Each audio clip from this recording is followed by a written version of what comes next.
इज्जत दुनिया माल से है और इज्जत आखिरत आमाल से है। जो बुराई से बेखबर है वो बुराई में मुब्तला होगा। जो आदमी ज्यादा हंसता है उसका रोब खत्म हो जाता है। जो मजाक ज्यादा करता है लोग उसे हल्का और बेहैसियत समझते हैं। न किसी से हद से ज्यादा नफरत करना, न हद से ज्यादा मोहब्बत। अल्लाह ताला उस पर रहम नहीं करता जो दूसरों पर रहम न करे। कनाअत के बगैर फकीर दुरुस्त नहीं हो सकता। ज्यादा खाने से बचो कि ये आदिल को उजाड़ती, बीमार बनाती और इबादत से रोकती है। जो इंसान बातें ज्यादा करता है उससे गलतियां ज्यादा हो जाती हैं।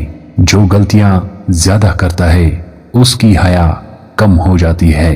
जिसकी हया कम हो जाती है उसकी परहेजगारी कम हो जाती है और उस इंसान का दिल भी मुर्दा हो जाता है।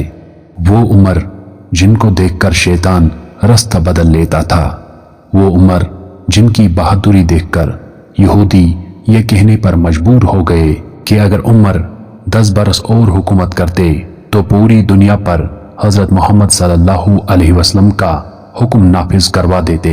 22 लाख मुरब्बा मील का बादशाह कंधे पर राशन रखकर बूढ़ी औरत के घर पहुंचा रहा था और कह रहा था, अल्लाह पाक से मेरी शिकायत न लगाना। वो जात सिर्फ हजरत उमर रजी अल्लाह ताला अन्हु थे। मेरे अजीज भाई और बहनों, अगर आप भी इस्लाम से मोहब्बत करते हैं तो इस चैनल को जरूर सब्सक्राइब करें। जज़ाकल्लाह।